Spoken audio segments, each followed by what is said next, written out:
Card 0. The Idiot. Motto: in mundo privato, in a private world. Deities: Dionysos, Bacchus, Dianos and Diana. Greek letter alpha, arche, beginning, first cause, origin. Description: a dancing figure. It could be a young man or woman with a multicoloured, predominantly green, floral cloak draped around his hips and over his left arm. He wears a fawn skin over his right shoulder, hiding his chest. In unkempt light brown locks, which fall to his shoulders, there are 7 feathers, white, black, purple, blue, red, silver and gold, which look vaguely like horns, and he wears an ivy wreath around his temples. The idiot is barefoot and drags vines tangled around one leg. In his right hand he holds a staff wrapped in ivy with a pine cone at its top and with a spike at its bottom. In his left hand he holds a bunch of grapes. The idiot stares into the distance, oblivious to his surroundings, and appears to be whistling. A small panther stands against the idiot's leg, but we cannot tell whether it is biting him or marking him as its own. A red and black striped serpent emerges from the ground in front of the idiot, and a fig tree laden with figs is in the background. Verse: behold the holy idiot, lost within a private world. He'll have the chance to win new freedom from confining rules. Rejoice, the madness, for it brings another choice. Now let the Saturnalia begin. Interpretation: when the time comes, as it always does, when the old rules, conceptual structures, prejudices and beliefs are no longer adequate to the challenges at hand, then a divine maniac is needed. He or she lives in a private world and so is not bound by the shared conventions, preconceptions or norms of society. The gods, or chance, select the idiot who will become the saviour, who will transform society. He is elevated to king for a short time, for only so much madness can be tolerated, and must undergo many transformations before, with luck, he rejuvenates the world. On a personal level, there are times in all our lives when customary thought patterns have outlived their usefulness. Then it is time for divine madness, mania. There are no rules for this, for it is the rules that are bankrupt. The only escape is inspired frenzy and the blind leap into the abyss. We may hope for the best, but there are no guarantees. The idiot represents the irrepressible, vital spirit, overflowing its banks, roaring across the landscape and carving new pathways where it will. Commentary. In ancient Greek, an idiotes, Latin idiota, the origin of our word idiot, is an individual, a person concerned only with his own private affairs, a commoner with no interest in public affairs, who is assumed to be ignorant, unskilled and vulgar. In old tarot decks and in old descriptions of them, the fool is called, for example, il matto, the madman, il folle, the fool, or le fou, the fool. The idiot represents the ordinary person living in a private world, whether through ignorance, insanity, or rugged individualism. The idiot is the everyman before he is, by chance, given an opportunity to be Saturnalicious princeps, the carnival king for a week. Saturnalia, like carnival, lasts 1 week, December the 17th to 23rd. By electing a carnival king, we take a conscious, intentional step into the irrational. The fool or jester represents an intentional source of chaotic, irrational, random action, which is intended to break whatever rules or conventions normally hold. He allows us to escape our self-imposed bounds. Because he is bound by no rules, he is truly the arche, the beginning, the uncaused cause. Such a break from the conventional is necessary for psychological health. We must honour the bad in order to make the good possible. Jungian analyst Robert Johnson explains, if we do not invest the Dionysian element with our humanity, it will return to us in a dehumanized form, still charged with the same archetypal energy, but manifesting itself in a much more primitive way. Or, as Horace said, you can drive our nature with a pitchfork, but she will be constantly running back. So also in the stories of Lycurgus and Pentheus, we see the madness caused by driving Dionysos away or by denying his divinity. In our image, as in many tarots, the idiot moves to the left, unconscious side, for he is abandoning his ego self and entering the archetypal realm. Nichols, 41, observes that the tarot fool is the self as an unconscious prefiguration of the ego, a prefiguration that will emerge and materialise in the succeeding trumps. The idiot is whistling because he represents a spirit of vitality. As is well known, fool derives from the Latin word follis, which means a fool or windbag, but originally a bellows. The fool is thus primarily a source of air, of breath, spiritus, of the unfettered vital spirit, for the wind bloweth where it listeth. The idiot is barefoot, both to show his humble state spiritually, if not materially, and to show that he is nevertheless grounded in ordinary life. The feathers are a common sign of folly, and their 7 colours represent the 7 planets, and hence the 7 days of the week. Gold, sun, Sunday; silver, moon, Monday; red, Mars, Tuesday; blue, Mercury, Wednesday; purple, Jupiter, Thursday; black, Venus, Friday; white, Saturn, Saturday. As described by Herodotus, 1 feather is pulled out each day of Saturnalia, as is also done in Lent. Since he represents every man, the idiot is of indeterminate sex, like Bacchus Lithius. In psychological terms, the Dionysos represents perfect psychological harmony. The idiot, as Bacchus or Dionysos, came by his holy foolishness when he was driven mad by Hera. He is the maniac, for he possesses furor divinus, divine madness, the inspired frenzy, the mania in Greek.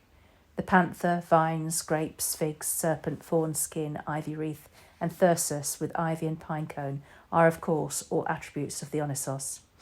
A cat and snake appear in the to Misero, the beggar card of the Tarocchi di Mantegna. The fawn skin and panther represent the idiot's animal instincts and drives, his preoccupation with the necessities of life, but also his abundance of vitality. By its action, the panther designates the idiot as the carnival king. Does it love him, or will it devour him, or both? Such is the idiot's lot. The snake in his path portends the imminent rebirth of the idiot's soul. The serpent, thyrsus, and figs are, of course, sexual symbols, for the fool represents irrepressible life. Also, follis, bag, is a Latin sexual euphemism for the scrotum, a repository for the vital spirit. The Dionysos' general character, as depicted here, and many of the attributes are shown in a bas relief from Herculaneum, now in the National Museum at Naples. It is appropriate that Zero, the idiot, leads the trumps, for according to Cartare, Bacchus invented the triumph in the form of the wild procession of maenads, panthers, and other creatures that he led. Indeed, Latin triumphus or triumpus comes from Etruscan, which got the word from Greek thriambos, a hymn to Bacchus. Our image is based on the famous Townley vase, 2nd century BCE, which depicts a bacchanalian triumph. What men or gods are those? What maidens loath? What mad pursuits? What struggle to escape? What pipes and timbrels? What wild ecstasy? Keats, Ode to a Grecian Urn. In some Orphic myths, Zephyr sired Dionysos by coming to his mother Demeter in the form of a serpent. Dionysos is the horned divine child of heaven and earth, Zephyr and Demeter, and is destined to succeed his father, but before he is qualified he must be refined, purified and tempered. Thus he was torn by Titans into 7 pieces, which were boiled in a cauldron and then roasted on 7 spits. When all the parts were eaten save one, Zephyr discovered the deed and blasted the Titans with his lightning bolt. Athena took the last part and hid it in a basket, which she gave to Zephyr. This part is the Cradiaeus Dionysos, a word that is related to both the heart, Cradia, and the phallus made of fig wood, Grade. Thus Dionysos was seared by water and burned by fire, one of many ways he brings together the opposing principles of fire and water. After this nigredo, alchemical blackening, he was resurrected, and so Dionysos is called the twice-born. Similarly, in the more familiar story, Zephyr rescues Dionysos from the womb of Semele, where he blasts her with lightning. In his book Ecstasy, the Jungian psychologist Robert Johnson explains the importance of the Dionysian element to psychological health and points out its scarcity in our culture. We no longer have the divine ecstasy of Dionysos, we have addictive behaviour. The world of Dionysos is ecstatic because one stands outside ecstasy, the ordinary world of conscious responsibility, control and rationality. One flows with life and follows one's inner guide. The Dionysian sees the world as sensual rather than sensuous, that is, by experiencing the living spirit of the world through the senses, as artists and poets do, rather than by limiting the senses to a material world devoid of spirit. When we touch Dionysos, we touch the irrational wisdom of the senses and experience joy. According to Johnson, the Greeks had a ceremony to ensure that the ecstatic principle would be honoured. They sacrificed a kid representing Dionysos, cut it into 7 parts, like Dionysos, and stewed it in its mother's milk. In this way, they killed the irrational principle, returned it to its source, and rejuvenated it. The stewed meat was eaten in a kind of communion with the god of ecstasy. The divine frenzy is a mixed blessing, however, for it can result in actual madness as well as ecstasy. In psychological terms, it may produce either ego inflation or genuine enthusiasm, indwelling of the god. In the former case, the idiot is a windbag full of hot air. The divine power flows through him, but he doesn't have the capacity to carry it, and so he is incinerated like the Titans when struck by Zeus's bolt. The only escape is to puncture the windbag before it explodes. Thus, in many tarots, the fool is stepping off a cliff to stop the inflation and to deflate the windbag, the follies. To achieve genuine enthusiasm, however, the divine fool transcends the polarities, and instead of being gutted by the divine fire when it flows through him, he is warmed and illuminated by it. The panther is the enemy of the snake, and so they represent an opposition that must be unified. The panther is especially associated with Dionysos and longs to drink wine. Orpheus, a sanctified god analogous to Dionysos, wears a panther skin. The idiot's cloak is multicoloured to represent the blossoming of spring, and by analogy, the idiot's transformation and rebirth. The Phrygian Dionysos sleeps through the winter and is awake only in the summer. There were spring festivals in his honour throughout Ionia. He is the April fool. The snake is an important symbol that appears in many of the trumps of the Pythagorean Tarot, 1, 2, 7, 12, 16, 19, 21. In this trump, it offers the idiot regeneration and resurrection, for the snake was believed to restore its youth by shedding its skin. In a 17th century emblem, a serpent says, "Exuo ut indua," I'm stripped that I may be clothed, which is what the idiot is preparing to do with his old life. More generally, the snake symbolises both life and death, since it dwells in the underworld, and the ancient Greeks believed that the soul of the deceased takes the form of a snake. This because the brain and spinal marrow were taken to be the substance of the life force, and the snake is no more than a spinal cord. See Onians 206. The snake represents the animating spirit in its instinctive primordial form. It is the Kundalini serpent freed from its bodily prison.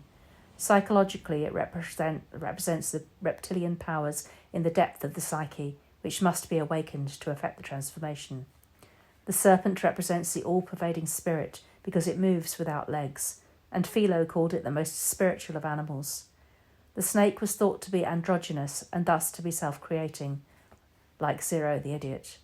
More generally, it represents the union of opposites, the uncontrolled and undifferentiated chaos that preceded the creation of the universe.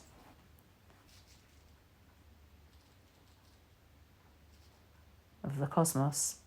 Thus, in the Babylonian creation epic, Marduk made the universe from the body of Tiamat, the primordial serpent.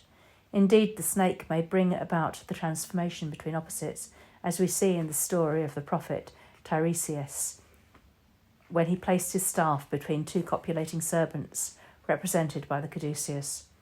He was transformed into a woman, and 7 years later, when he did it again, he was transformed back into a man. The 2 serpents are Ida and Pingala. See 1, the magician. The snake is a symbol of wisdom because its lidless eyes are never closed. Thus it is sacred to Athena, and she was the surrogate mother of the snake man, Erichthonios, the first king of Athens. The watchful snake guards the threshold between the worlds and the treasure hidden beyond it. Thus, in Hindu mythology, the Nagas, the serpent people, are temple guardians. The snake travels among the worlds. We see it emerge from the underworld. It crawls across the ground and swims in the water. It hangs high in tree limbs. The serpent guards the tree of life and wisdom and is the guardian of the well of immortality. Paradoxically, the snake's venom is both poisonous and healing, and snakes were believed to purify the sacred springs by leaving their venom in the water. Thus, the snake is also associated with healing. Asclepios, Hygeia, Salus, Hippocrates, the mysteries and saviour gods such as Dionysos. The Bacchantes carry serpents, and a serpent is worshipped as Agathos Thamon, the good spirit, a god of vineyards, to whom libations of wine are poured. Indeed, the highest state of the alchemical process is called eosis, which refers both to its characteristic colour, a reddish violet, Greek eon equals the violet, eos equals rust, and to the venom, Greek eos, poison.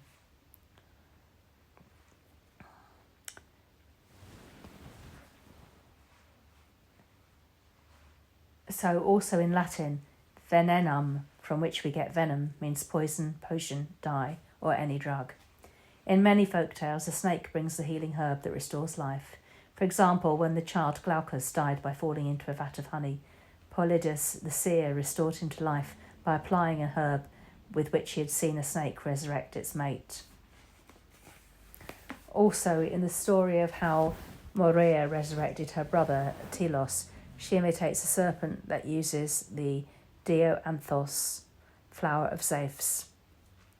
The transformation may be instantaneous and unpredictable, like the sudden appearance and disappearance of a snake. According to legend, a snake will not bite a naked person, and so the idiot proceeds unclothed.